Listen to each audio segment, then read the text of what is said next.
ವೀಕ್ಷಕರೇ ನಮಸ್ಕಾರ. ನಮ್ಮ ಮಸ್ತ್ ಸುದ್ದಿ ಚಾನಲ್ಗೆ ಸ್ವಾಗತ. ಎಲೆಕ್ಟ್ರಿಕ್ ಬೈಕ್ ಖರೀದಿಸುವ ಯೋಚನೆಯಲ್ಲಿದ್ದೀರಾ? ಹೊಸ ಸಬ್ಸಿಡಿಗಳು ಇಂದಿನ ಸ್ಕೀಮ್ಗಿಂತ ಕಡಿಮೆ ಇರಬಹುದು, ಗಮನಿಸಿ. ಇದರ ಬಗ್ಗೆ ಸಂಪೂರ್ಣವಾದ ಮಾಹಿತಿಯನ್ನು ತಿಳಿದುಕೊಳ್ಳೋಣ.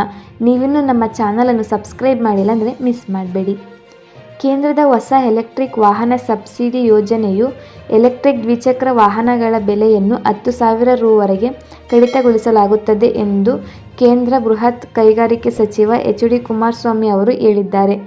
ಇಂದು ನಡೆದ SIAM ಕಾರ್ಯಕ್ರಮವೊಂದರಲ್ಲಿ ಹೊಸ ಯೋಜನೆಯು ಈ ಬೈಕ್ಗಳು ಮತ್ತು ಈ ಸ್ಕೂಟರ್ಗಳ ಬೆಲೆಯನ್ನು ರು. 10,000 ಯೂನಿಟ್ವರೆಗೆ ಕಡಿಮೆ ಮಾಡುತ್ತದೆ ಎಂದು ಹೇಳಿದ್ದಾರೆ.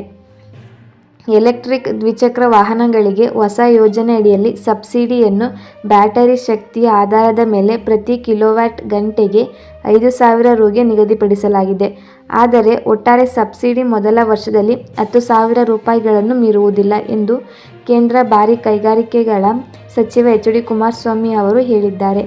ಎರಡನೇ ವರ್ಷದಲ್ಲಿ ಪ್ರತಿ ಕಿಲೋವ್ಯಾಟ್ ಗಂಟೆಗೆ 2,500 ರುಗಳಷ್ಟು ಅರ್ಧದಷ್ಟು ಕಡಿಮೆಗೊಳಿಸಲಾಗುವುದು ಮತ್ತು ಒಟ್ಟಾರೆ ಲಾಭವು 5,000 ರುಗಳನ್ನು ಮೀರುವುದಿಲ್ಲ ಎಂದು ಅವರು ಹೇಳಿದ್ದಾರೆ.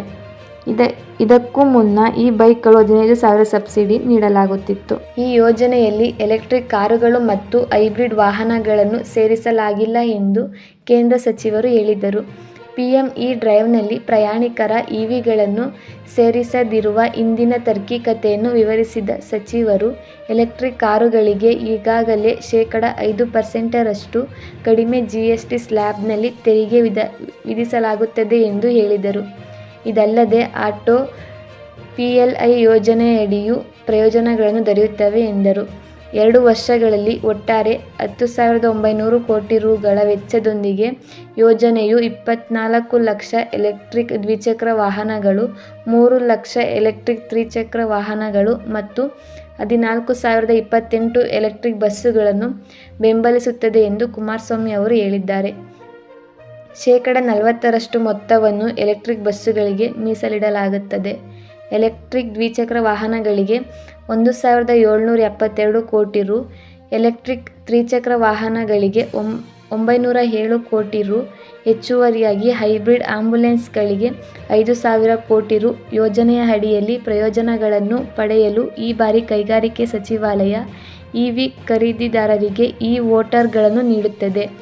ವಾಹನಗಳನ್ನು ಖರೀದಿಸುವ ಸಮಯದಲ್ಲಿ ಸ್ಕೀಮ್ ಪೋರ್ಟಲ್ನಲ್ಲಿ ಖರೀದಿದಾರರಿಗೆ ಆಧಾರ್ ದೃಢೀಕೃತ ಇ-ವೋಚರ್ಗಳನ್ನು ರಚಿಸಲಾಗುತ್ತದೆ. ಈ ವಿಡಿಯೋ ನಿಮ್ಗೆ ಇಷ್ಟ ಆಗಿದ್ರೆ ಲೈಕ್ ಮಾಡಿ, ಶೇರ್ ಮಾಡಿ, ಕಮೆಂಟ್ ಮಾಡಿ. ಸಬ್ಸ್ಕ್ರೈಬ್ ಮಾಡೋದನ್ನ ಮಿಸ್ ಮಾಡಬೇಡಿ. ಧನ್ಯವಾದಗಳು.